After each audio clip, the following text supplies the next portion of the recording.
Hi all, mid cap ഡോക്ടറിൻ്റെ post market pre മാർക്കറ്റിലേക്ക് എല്ലാവർക്കും സ്വാഗതം. സത്യം പറഞ്ഞാൽ ഇന്ന് എന്താണ് നമ്മളെ ശരിക്കും വലച്ചൊരു മാർക്കറ്റായിരുന്നു അല്ലേ. മാർക്കറ്റ് ഒരു സൈഡിലോട്ട് പോയെങ്കിലും വലിയ ഗുണങ്ങളൊന്നും ആർക്കും ഉണ്ടായില്ല എന്ന് തന്നെ പറയാം. ഓക്കെ, അപ്പോൾ ഇന്ന് മാർക്കറ്റിൽ ഞാൻ പറഞ്ഞിരുന്നു കഴിഞ്ഞ ദിവസം നമുക്ക് ഏകദേശം US മാർക്കറ്റ് ഏകദേശം വലിയൊരു റാലി നടത്തിക്കൊണ്ട് അതിൻ്റെ ഒരു 150 പോയിൻറ്റിൻ്റെ ഒരു ഗ്യാപ്പ് അപ്പ് ഒരു റാലി നമ്മുടെ ഗിഫ്റ്റ് നിഫ്റ്റിയിൽ നടത്തി. അപ്പോൾ അതിൻ്റെ ഒരു വാങ്ങൽ നമുക്കും കിട്ടും, നിഫ്റ്റിയിലും കിട്ടും എന്നൊരു ധാരണയായിരുന്നു നമുക്ക് വെള്ളിയാഴ്ച. അതെന്തായാലും തിങ്കളാഴ്ച രാവിലെ ആയപ്പോഴത്തേക്കും അത് ഏകദേശം ഒരു 100 പോയിൻറ്റിന് താഴോട്ട് വന്നു. അപ്പോൾ ഞാൻ രാവിലെ തന്നെ വോയിസ് നിങ്ങൾക്ക് ഇട്ടിരുന്നു. എന്താ ഞാൻ ഇട്ടിരുന്നത്? ഞാൻ പറഞ്ഞു ഒരു 50-നും പെന്ന് വർക്ക് ചെയ്യുന്നില്ല.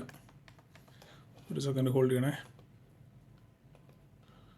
അപ്പോൾ ഞാൻ രാവിലെ വോയിസ് ഇട്ടപ്പോൾ ഞാൻ പറഞ്ഞിരുന്നു, എന്താ ഞാൻ പറഞ്ഞു ഒരു 50-നും 100-നും ഇടയ്ക്ക് ഇല്ലേ ഒരു ഗ്യാപ്പ് അപ്പ് നമുക്ക് കിട്ടുന്നതാണ് പറഞ്ഞത്. ഏകദേശം 70 പോയിൻറ്റിനടുത്ത് ഒരു ഗ്യാപ്പ് അപ്പ് നമുക്ക് കിട്ടി. അപ്പോഴും ഞാൻ പറഞ്ഞു 70 പോയിൻറ്റ് ഗ്യാപ്പ് അപ്പ് ആയാലും സസ്റ്റെയിൻ ചെയ്യാനുള്ള സാധ്യത വളരെ കുറവാണ്. അങ്ങനെയാണെന്നുണ്ടെങ്കിൽ 24,947 ബ്രേക്ക് ചെയ്ത് താഴോട്ട് പോയാൽ ഒരു പക്ഷേ ചിലപ്പോൾ താഴോട്ട് പോകും. നമ്മൾ പ്രൈസ് ആക്ഷൻ നോക്കിയിട്ട് മാത്രമേ ട്രേഡ് ചെയ്യാമെന്ന് പറഞ്ഞു. എന്തായാലും മാർക്കറ്റ് ഓപ്പൺ ചെയ്തു. എത്ര പോയിൻ്റാണോ ഓപ്പൺ ചെയ്തത് ആ പോയിൻ്റ് അതുപോലെ തന്നെ നേരെ താഴോട്ട് വന്നു. ഓൾമോസ്റ്റ് ഗ്യാപ്പ് അപ്പ് ഓപ്പൺ ആയത് തന്നെ നേരെ താഴോട്ട് വന്നു അല്ലേ. അതിനുശേഷം മാർക്കറ്റ് ഇവിടെ ഞാൻ പറഞ്ഞു ആദ്യത്തെ 15 മിനിറ്റ് നമുക്ക് ട്രേഡ് ഇല്ല. നോർമലായിട്ട് ട്രേഡ് ചെയ്യുന്നവർക്ക് അപ്പോൾ ആദ്യത്തെ 15 മിനിറ്റ് ട്രേഡ് ഇല്ല എന്നുള്ള കാര്യം ഞാൻ പറഞ്ഞു. മാർക്കറ്റ് താഴോട്ട് വന്നു. അതിനുശേഷം ഒരു ലോ ക്രിയേറ്റ് ചെയ്തു. അതിനുശേഷം മാർക്കറ്റ് നേരെ മുകളിലോട്ട് പോയി. ഓക്കെ, ഇവിടെയൊക്കെ എക്സ്പീരിയൻസ്ഡ് ട്രേഡറിന് മാത്രമേ ട്രേഡ് ഉള്ളൂ. ഈ 5 മിനിറ്റിൻ്റെ ക്യാൻഡിൽ വേണം നോക്കി ഒരു ട്രേഡ് എടുക്കാം. പക്ഷേങ്കിൽ നമുക്ക് ബിഗിനേഴ്സിനൊന്നും അവിടെ ട്രേഡ് ചെയ്യാം. ഞാൻ ബിഗിനറിൻ്റെ കാര്യം മാത്രമേ പറഞ്ഞുള്ളൂ. എക്സ്പീരിയൻസ്ഡ് ട്രേഡർ നിങ്ങൾക്ക് എങ്ങനെ വേണം തലകുത്തി എന്നോ എങ്ങനെ വേണമെങ്കിലും നിങ്ങൾക്ക് എടുക്കാം. അതൊന്നും എൻ്റെ വിഷയമല്ല. ഓക്കെ, ഞാൻ എപ്പോഴും ഫോക്കസ് ചെയ്യുന്നത് ബിഗിനേഴ്സിനെ മാത്രമാണ്. ഓക്കെ, അപ്പോൾ അതിന് ശേഷം മാർക്കറ്റ് എന്ത് ചെയ്തു? വീണ്ടും തിരിച്ച് മുകളിലോട്ട് പോയി ഇല്ലേ. മുകളിലോട്ട് പോയി ഈ ഇന്നത്തെ ഹൈ കട്ട് ചെയ്ത് മുകളിൽ പോയി വീണ്ടും ഒരു ഹൈ ക്രിയേറ്റ് ചെയ്തു ഇല്ലേ. പക്ഷേ ഹൈ ക്രിയേറ്റ് ചെയ്തെങ്കിലും സസ്റ്റെയിൻ ചെയ്യാതെ ഒരു റിജക്ഷൻ ഉണ്ടായി അവിടെ അല്ലേ.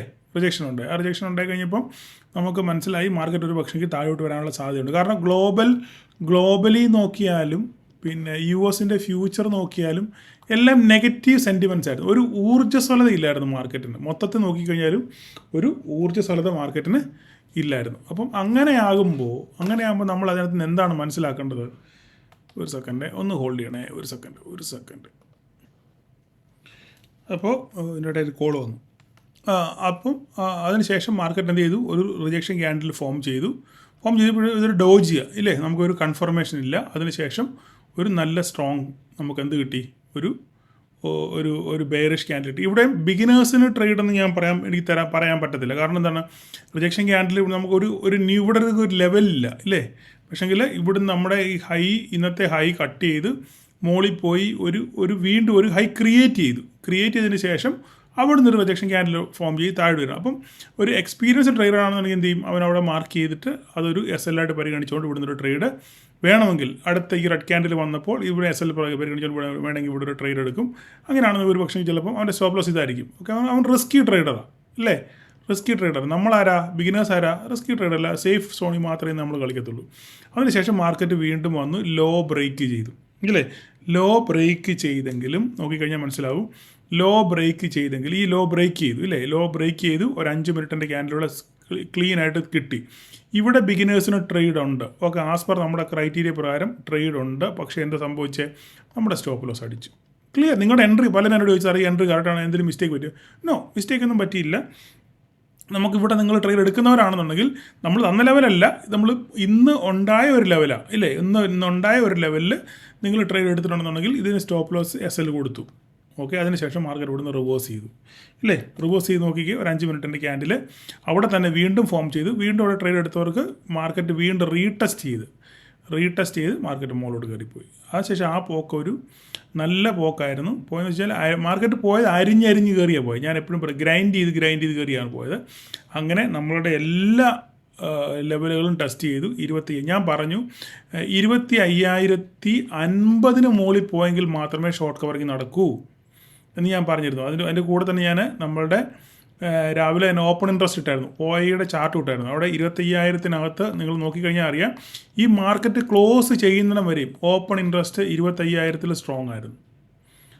ഓക്കെ, കോൾ റേറ്റിംഗ് ആയിരുന്നു അവിടെ കൂടുതൽ. ഈ മാർക്കറ്റ് ക്ലോസ് ചെയ്യുന്നിടം വരെയും 25,000 അവിടെ തന്നെയായിരുന്നു ഓപ്പൺ ഇൻട്രസ്റ്റ്. കോൾ സൈഡിൽ ഓപ്പൺ ഇൻട്രസ്റ്റ് വളരെ കൂടുതലായിരുന്നു ഇല്ലേ.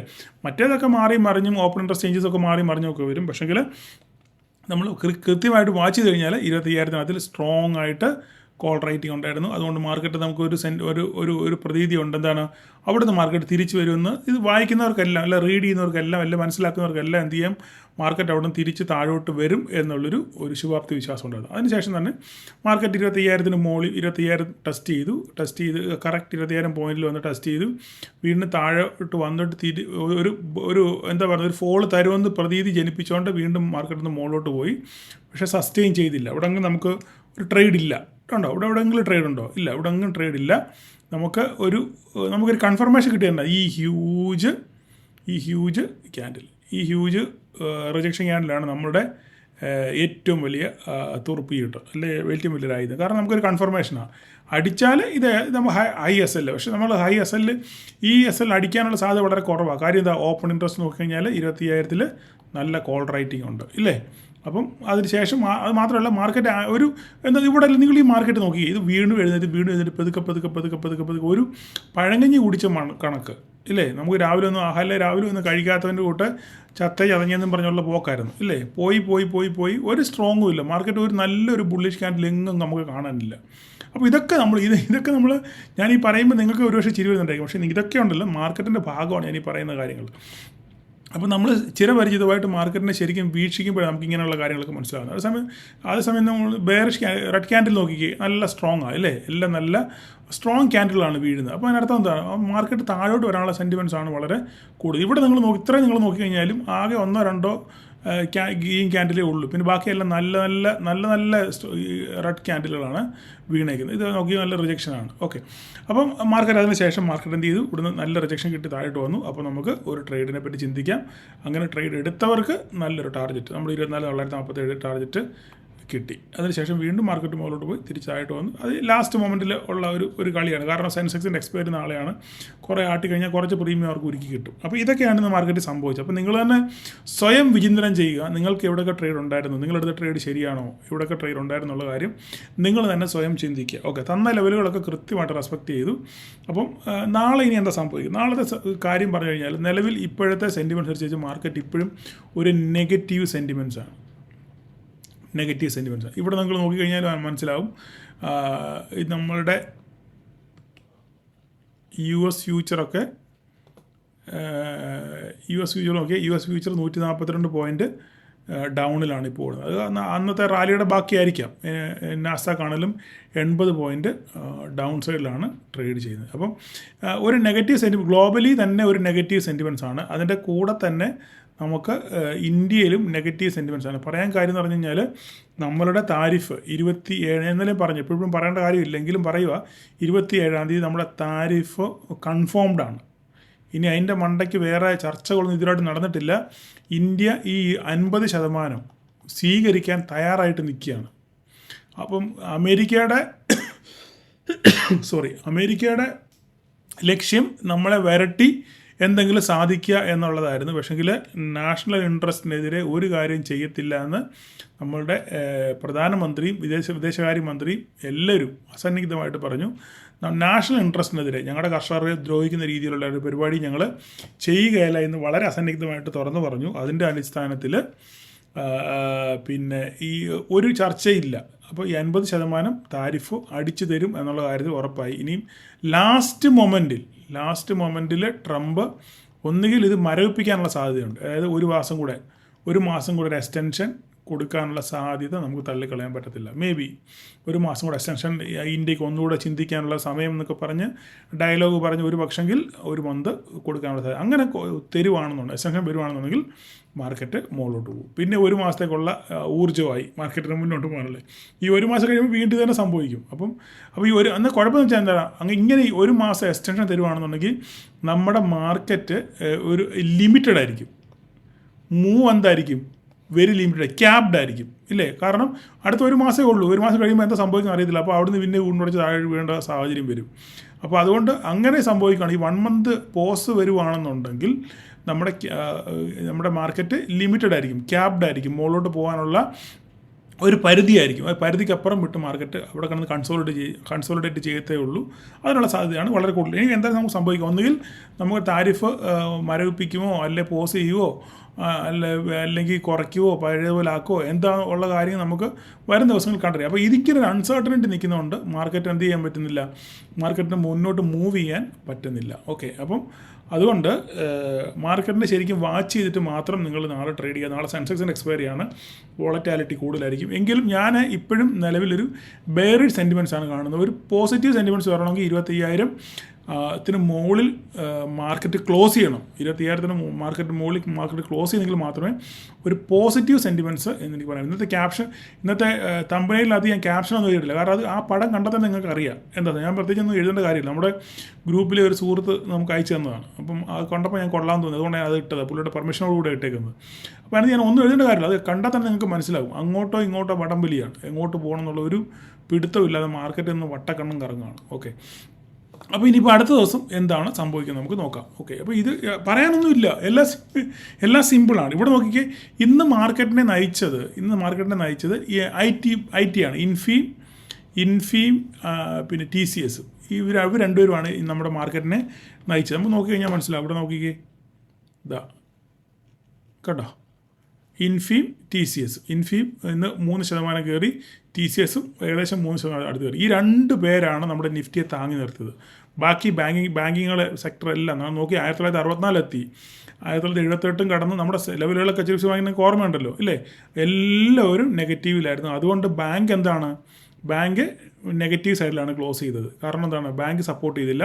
പക്ഷേ നിഫ്റ്റിയെ സപ്പോർട്ട് ചെയ്ത് IT ആണ്. IT-യുടെ ഒറ്റ പച്ചയുടെ പുറത്താണ് ഇന്നൊരു 97 പോയിൻറ്റ് മാർക്കറ്റ് പോസിറ്റീവിൽ ക്ലോസ് ചെയ്യാൻ ഇട വന്നത്. ഓക്കെ, അപ്പോൾ നിങ്ങളത് മനസ്സിലാക്കി വെക്കുക. ഓക്കെ, അപ്പം നാളെ ഇനിയിപ്പം ഇത് എല്ലാവരും ന്യൂട്രലായിട്ട് നിൽക്കുകയും IT നാളെ ഒരു ന്യൂട്രൽ സ്റ്റേജ് നിൽക്കുകയും ചെയ്യുകയാണെങ്കിൽ ഒരു പക്ഷേ മാർക്കറ്റ് താഴെ പോകാനുള്ള സാധ്യത വളരെ കൂടുതലാണ്. ഇനി നമുക്ക് നാളെ നോക്കാം എന്താ സംഭവിക്കുന്നത്. ഇനി എന്തായാലും മാർക്കറ്റ് ഇപ്പോൾ ഒരു ന്യൂട്രൽ സ്റ്റേജിലാണ്. നോർമലി നോക്കുകയാണെന്നുണ്ടെങ്കിൽ ഒരു നെഗറ്റീവ് സെൻറ്റിമെൻറ്റ്സ് ആണ്. ഓക്കെ, എന്തെങ്കിലും ഒരു പോസിറ്റീവ് സെൻറ്റിമെൻറ്റ്സ് വരണമെന്നുണ്ടെങ്കിൽ 25,000-ന് മുകളിൽ മാർക്കറ്റ് ഒരു 15 പോരാ, ഒരു അരമണിക്കൂറെങ്കിലും ഇതിനെ മുകളിൽ സസ്റ്റെയിൻ ചെയ്തെങ്കിൽ മാത്രമേ നമുക്ക് എന്ത് ചെയ്യാൻ പറ്റത്തുള്ളൂ, ഒരു അപ്സൈഡ് പറയാൻ പറ്റത്തുള്ളൂ. അങ്ങനെ മുകളിലോട്ട് പോവുകയാണെങ്കിൽ 25.050 ഇത് കടന്നു കഴിഞ്ഞാൽ ഒരു പക്ഷേ ഷോർട്ട് കവറിങ് റാലി നടക്കാനുള്ള സാധ്യതയുണ്ട്. അതിൻ്റെ കൺഫർമേഷൻ 25.076. ഈ 25.076 കടന്നാൽ മാത്രം നമുക്ക് കൺഫർമേഷൻ എന്തിൻ്റെ ഷോർട്ട് കവറിങ് റാലിയുടെ. ഓക്കെ, നമുക്ക് നോക്കാം എന്താ സംഭവിക്കുന്നത്. ഇപ്പോഴും FIS 90% എന്താണ് ഷോർട്ട് പൊസിഷനിലാണ്, 89 or 90 അങ്ങോട്ടാണ് ഷോർട്ടിൽ നിൽക്കുന്നത്. ഓക്കെ, അപ്പം അത്രയും ഭാഗം പറഞ്ഞുകൊണ്ട് നിൽക്കുക. ബാക്കി ലെവലുകളൊന്നും പറയുന്നില്ല, ലെവലുകളെല്ലാം അതുപോലെ തന്നെ, വേറെ ഒരു മാറ്റവും ഇല്ല. ബാക്കിയൊക്കെ നമുക്ക് നാളെ സംസാരിക്കാം. ഇതിനകത്തിൽ ഇത് ഞാൻ ഒഴിവാക്കുക കേട്ടോ, ഇതിൻ്റെ ആവശ്യമില്ല. ഇത് ഞാൻ രാവിലെ അത് ഇട്ടതാണ്, ഇതിൻ്റെ ആവശ്യമില്ല, ഇതിൻ്റെ ആവശ്യമില്ല, 2 ആവശ്യമില്ല, അത് അന്നേരം നമ്മൾ വരച്ചതാണ്.